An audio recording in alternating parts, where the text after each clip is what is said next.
Velkommen til Karl og det historie. Jeg skal snakke om en masse begreber, en masse mennesker, en masse tanker fra det gamle Grækenland, og så prøve at perspektivere den til noget moderne, så det er mere håndgribeligt for os det girls. Ja. Jeg skal snakke om naturfilosofer, jeg skal snakke om en empirist og en rationalist, jeg skal snakke om nogle sofister, og jeg skal snakke om Platon og Aristoteles, som ligesom er hovedemnet her. Vi starter alligevel her i Grækenland for en masse år siden i Greece, ligesom musicalen Grease, hvor vi havde de her 3 naturfilosofer. De ville alle sammen prøve at finde det, der hedder arke, ligesom i arkeologi, og det betyder sådan, hvad verden er lavet i verdensurstof, vil de prøve at finde. De var også alle 3 sammen det, der hedder monister, og det betyder, at man prøver at finde én ting, ligesom i monobryn, hvilket jeg ikke har, så jeg burde ikke vide, hvad det var, men fordi jeg er klog ved det. Mono, ja. Latin, tror jeg, for en, ja. Men de var monister alle sammen. Og den første hed Thales. Thales er sådan lidt filosofiens sugar daddy. Og han gik ud og så i naturen, og så tænkte han, der er sørme vand i mange ting. Der er vand i sæd, der er vand i is, der er vand i mennesker. Mennesker har et kredsløb med vand, det samme gælder planter.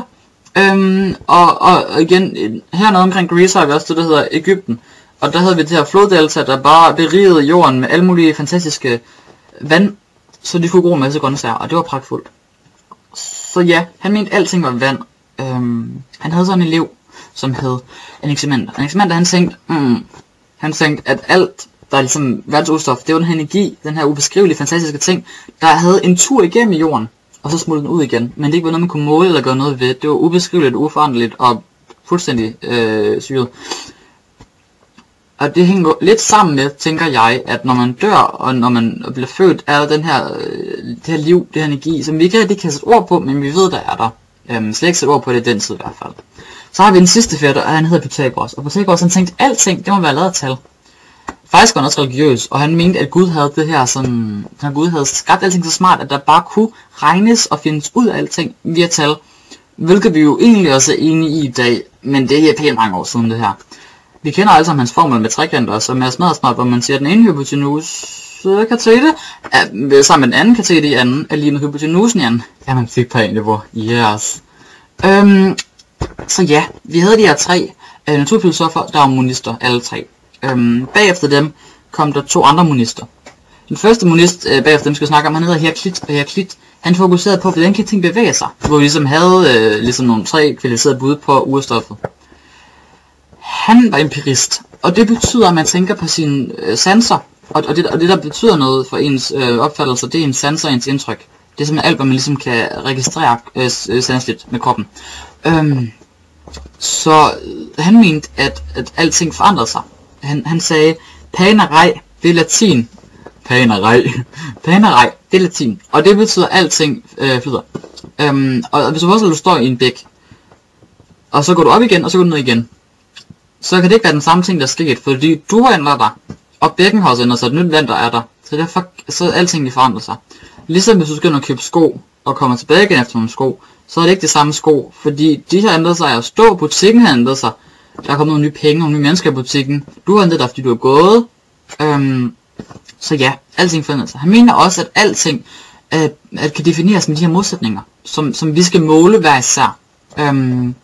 Du kan ikke være syg, eller vide, hvordan det er at være syg, uden også at have været rask. Du kan ikke vide, hvordan det er at fryse, hvis du ikke har haft det varmt. Du kan ikke vide, at det er rart at gå i kondisko, end der går i høje hæle, og du kan heller ikke vide, at det er pænt at gå i høje hæle, hvis du heller ikke går i kondisko. Yes, I did. Så havde vi den her fyr bagefter, som hed Parmenides. Og han var den modsatte, han var det her rationalist, og det betyder, at man tænker sig til alting, og det kun handler om, hvad man kan tænke sig til. Og han mente, at det her med bevægelse og forandring, det var fuldstændig umuligt. Det kunne ikke lade sig gøre. Det kunne det simpelthen ikke. Fordi det logisk set var muligt. Og han havde den her elev, der hed Zenon med Z, meget exotic, som opstillede de her paradokser. Pænt ord. Paradokser. Hvor en af dem handler om, at du aldrig kan bevæge dig, fordi hvis du skal et sted hen, hvis jeg skal hen og købe nogle sko i butikken, så skal jeg først gå hele vejen, og jeg skal gå halvdelen af den hele vej. Men jeg skal også gå halvdelen af halvdelen, og halvdelen af halvdelen af halvdelen, så jeg vil aldrig kunne komme frem, fordi jeg aldrig kan passere den første halvdel. Men det kan vi snilt, for jeg kan sagtens gå herhen og hente de fucking sko. Hvis vi nu forestiller os, at man ikke kunne se, at jeg havde skæg, og jeg lidt bedre til lidt make-up, og at Heraklit og Parmenides tog på bar sammen, og de stod ind i den her smukke, blonde, naturlig blonde kvinde, der har lidt tørsligt hår, men stadig så skide godt ud. Så er det her, der vil ske. Heraklit som empiristen ville tænke, hun er en smuk og frodig kvinde. Hun er en kvinde, jeg vil have, for jeg er til kvinder. Jeg er en mand, der er til kvinder. Hvorimod Parmenides som rationalist vil tænke, kan det være en kvinde? Kunne det være en mand? Han tænker sig nemlig om, og så tænker han, vi er på en G-bar. G-bar for bøsser. Bøsser om hen, det må være en mand i dametøj. Og det er forskellen på empiri-rationalisme sat i moderne perspektiv. Men det er begge to gør med mig hjem, for jeg er sickening, bitch!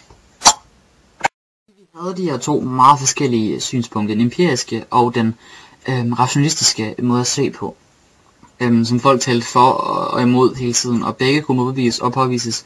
Så havde vi nogle problemer. Folk var lidt skeptiske over for det her, og der kom de her mennesker, der sofister. Og sofister synes, at de var skidesmarte, og de rendte rundt og tjente penge på at sælge deres viden til folk, der ikke vidste bedre. Det var ikke noget. Men de havde den her sætning, der blev udtalt af ham af Gorgias. Og Gorgias siger, at for det første, der er ikke noget til, og for det andet, så hvis der var noget til, kunne vi mennesker ikke opfatte det. Og hvis vi kunne opfatte det, så ville jeg ikke kunne fortælle sin anden. Så vi lige skulle ikke lade være. Og det sætter simpelthen en lås på alt, hvad det hedder at tænke i nogle år.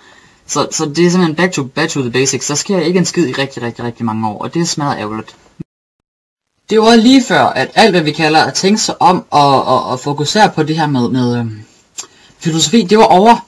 Fordi som sofisterne sagde, var det en grund til at gøre det, for vi kunne ikke forstå det, hvis vi kunne forstå det, hvis vi kunne forstå det, kunne vi sige til andre. Men så kom ham der Platon, og Platon han var en skidefin fyr, og Platon han gjorde det umuligt. Vi havde monobrynet, vi havde monoismen før, den modstridende monoisme, der slåsede, og han lavede en dualisme. Han lavede to øjenbryn, der kunne fungere sammen, han lavede to verdener, der kunne fungere på samme tid. Og vi både havde den empiriske verden, fænomenverdenen kaldte han den, og vi havde den idéverden, den rationelle verden her ved hovedet. Og det fungerede sådan, så han både var enig i Heraklit i og med, at hernede var der foranderligt, og hernede var det sådan, som definerede vores verden, og fordi vores indtryk og sådan noget forandrede sig, kunne vi også se, at verden forandrede sig og sådan noget. Men så her i idéverdenen, der kunne ingenting forandre sig, og der var bare de her konstante idéer, der ligesom kunne sættes ned over fænomenverdenen for at beskrive den, og for at kunne arbejde med den, og for at kunne tænke nye tanker. Og det var meget fint sløjfet. A+, godt lavet, skide godt, yes girl. Og Platon han mente simpelthen, at det vi så hernede, det egentlig bare var skyggebilleder af, jeg vil tænke heroppe. Jeg har smukt illustreret det her. Vi har det her stakkels menneske, og det her menneske, han er født i den her hule, og det eneste, jeg nogensinde har set, det er den her væg. Han er, som I kan se, lænket med melboller på snor. Nej, han er lænket. Så den her gangbro, skal det forestille, der er også samtidig en mur. Så folk kommer ind af vinduet her, og kommer gående hen over gangbroen. Der er det her kæmpe store Sankt Hansbål her om bagved, der simpelthen laver et skær, og så bliver skyggen her blevet reflekteret over på væggen. Og han står sammen med sine kammerater, som man ikke lige kan se, fordi, ja, jeg tager ikke så godt. Som heller ikke har nogen anden verdensopfattelse, ikke nogen andre idéer om, hvordan verden virker, end hvad der er her på. Man kan sige, at det her, det er rendyrket empiri, fordi for ham findes der ikke andet end skyggen, og han ved faktisk ikke, der er en skygge. Det eneste, jeg ved, der findes, ud af ham selv selvfølgelig, som jeg ikke har set særlig meget på, grundet forholdene, at de her skygger er forskellige ting, og kun ud for de her mærkelige skygger fra væggen af forskellige ting og sager, har dannet sig et billede af, hvad virkeligheden er, eller hvad de her skygger er. Han bliver så sluppet fri, og han smutter ud af hulen.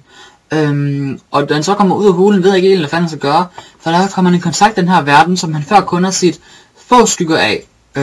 Og det er et billede på, hvordan empirien både kan være vigtig, men også kan være smadret farlig, fordi at man nogle gange bliver overrasket over, hvordan verden er, og hvordan verden hænger sammen. Et man arbejdede med, det var erkendelsesteori. Og ligesom huleligningen, som jeg sprang lidt elegant over, så har han lavet den her den rette linje.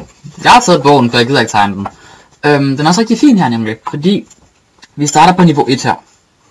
Og der ser vi efterligninger og afbilleder og illusioner og formodninger.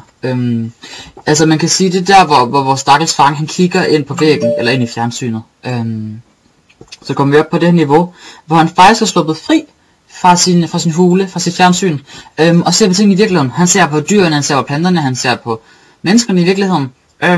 Og den er sådan nogle lidt faste begreber, men egentlig begynder han først at danse begreber i det her heroppe. Han danner nogle fælles idéer, om det så er via deduktion eller induktion, så danner han sådan nogle idéer og nogle formodninger op i idéverdenen om, hvad er en trekant, hvad er en mand, hvad er en kvinde, hvad er et menneske, altså definitioner og begreber. Og det kan både være ud for de her empiriske målinger, som Heraklit var inde på, eller for generaliseringer og en deduktiv metode, som hører rationalismen til. Og så for at komme op på det allerhøjeste plan, så kan han få en indsigt, en forudsætningsløs erkendelse, og de her idéer og grundmønstre for, hvordan verden hænger sammen. Og det, når det her får defineret en rigtig masse ting, at få styr på en rigtig masse begreber, så kan man komme derop og ligge. Og hvis en ting ligger deroppe, så er det en meget, meget velarbejdet og indforstået idé om noget, og ikke så løst. Sådan sørget for, at idéudviklingen og filosofien fortsætter igen. Egentlig kalder man også filosofiens fader, fordi han var den første, der egentlig lavede decideret filosofi. Efter ham kom den her fyr, der hed Aristoteles. Og han synes, det der dualisme var lidt nollert, og egentlig synes han, at monisme og især empirisme var vejen frem. Han mente, det var vigtigt at undersøge ting, og det kunne man jo selvfølgelig ikke undersøge, hvis man mente ting faktisk ikke rigtig fandtes, men kun fandtes heroppe, fordi man kunne danse en idé om, hvad de var. Og derfor prøvede han at lave de her systemer, så man kunne karakterisere ting. Han var også den første til at lave decideret videnskab. Han nemlig også kaldt videnskabens fader. Han var den første til at gå ud i naturen og se på, hvad fanden var en krabbe, og hvad var tang, og hvad var forskellen på de her to krabber og de her to blomster. Og lavede faktisk som en af de første sådan system over, hvad der egentlig skete, og hvad der egentlig gjorde, ting var forskellige i naturen. Han var meget optaget af det, der hedder metafysik, og det er simpelthen bare, hvad er en ting. Og det han fandt ud af, det var, at alting stræbte efter at blive noget sublimt, altså at nå op på det højeste niveau, og det kaldes idealisme. Og det kan man se, når en bodybuilder forsøger at blive den stærkeste mand nogensinde og dør en blodprop, eller at Amanda Lepore nok dør af en eller anden sygdom fremkaldt af de stoffer, hun sætter ind i sin krop via det botox. Eller ligesom en lerklump, der kan blive en mursten i Colosseum, eller noget stort, men bare af ler. Der skal noget til for, at den kan nå den udvikling til det sublime. Man kan også definere ting ud fra deres substans, og substans, det er form og stof lagt sammen. Vi kan tage den her pipe, jeg kom til at smadre sidste weekend, fordi jeg var alt for stiv, hvor vi har formen som pipeformen. Vi har en cylinder her, og vi har en cylinder her. Og så har vi et mundstykke, der er væk nu her. Og så kan vi putte ting ned i, og det kan være alt godt for havet. Og så har vi det her stof, som er hvad den består af. Vi har et træ, som består af nogle atomer, og så, som jeg ikke kan, og vi har noget plastik, der også består af andre ting. Så langt går han selvfølgelig ikke ned endnu, for det har man ikke rigtig undersøgt videnskabeligt endnu. Men vi ved, hvad stofferne er, det har vi også en idé om. Og det er til sammen substansen. Man kan også se det på en anden måde, hvor det har de 4 årsager, som man kalder det. Den første årsag er det materielle årsag, og igen, det er, hvad den består af. Så vi har stadig vores træ og vores plastik. Så har vi den formelle, og det er ideen med det. Det er nok det, som Platon idé i verden egentlig er. Det er, hvad er en pibe? Hvad vil det sige, man er en pibe? Hvad skal der til for det her en pibe? Og det, der skal til, er jo de her 2 cylindre, der går sammen, så man kan ryge noget. Så har vi den virkende formel, og det er, hvem har lavet den? Det er nok nogle børn i Kina, for der står Made in China der. Men der er måske også nogen, der skaffede træet. Det er jo nok mere relevant dengang, at ting ikke var så komplicerede og ikke blev masseproduceret i samme grad. Men ja, det er hvem, der har fremstillet den. For det har også en karakter i forhold til, hvad tingene er. Og så har vi det sidste niveau, som er den signale, og det er, hvad er formålet? Og formålet med den her, det er at ødelægge sin krop. Nej, det er at ryge ting og have det sjovt at ødelægge sin krop. Hvis man så skal prøve at konkludere på det, så kan man sige, at de begge to lidt har ret, og det har de alle sammen lidt. Og det giver også på kryds og tværs hinanden ret, så det er ikke sådan, man skal finde sin egen filosof, og så være team Aristoteles eller team Platon. Og i og med, man har vurderet, hvad de siger, er du også selv en lille bitte smule filosof. Men hvis man ser på Platon, så har han ret i hovedlinjen i den forstand, at man skal huske ikke at lade empirismen sejre, for man kan tage fejl, og man kan få nye åbenbaringer. Eksempelvis kunne man se på hulelinsen som mennesker, der bliver forført af den her skygge. Og det kunne man godt sætte i billedet som om, at vi var mennesker, der måske kiggede på en hulevæg, men så kiggede et fjernsyn og tænkte, at det var virkeligheden, og det sådan det skulle være. Og det kunne føre til, at vi kom til at lave nogle dumme ting, fordi at vi tænkte, det var sådan man gjorde, det var sådan verden hang sammen, og det var der måske ikke i virkeligheden. Og hvis man så ikke er i stand til at tænke længere, end hvad man ser i fjernsynet, fordi man er empirisk i kød og blod, så kan man komme ud af noget ballade, og man kan måske ikke have det lykkeligste liv, fordi det kan være svært at leve op til de standarder og normer, der bliver sat af medierne. Samtidig med, synes jeg også, at Aristoteles har ret i det, han siger med, at hvis vi kunne definere ting, og at alting har et potentiale, men det også har en akt, altså hvad det egentlig er. Det der også er med Aristoteles, det er, han mener jo, at alting er sat i hierarki. og det øverste niveau hedder Theos, og det nogle religioner også bruger som Gud, men det er bare det sublime, det øverste. Og det har gjort, at rigtig mange mennesker bagefter Aristoteles gik tilbage til religion igen, fordi de mente, nå jamen det er det, du mener med Jesus, ja du. Og derfor kan man godt sige, at den her indsigt, de to herrer har fundet sammen, eller hvad man, er blevet tolket lidt forkert af det daværende samfund og det moderne samfund, men at elementerne begge to godt kan bruges, og at empirisme i den grad er bedre til at beskrive fænomenverden, men at uden idéverden vil du ikke kunne klare dig i fænomenverden, fordi tingene ikke altid er, som de ser ud, ligesom at skyerne på væggen måske i virkeligheden kunne være en ægte kamel.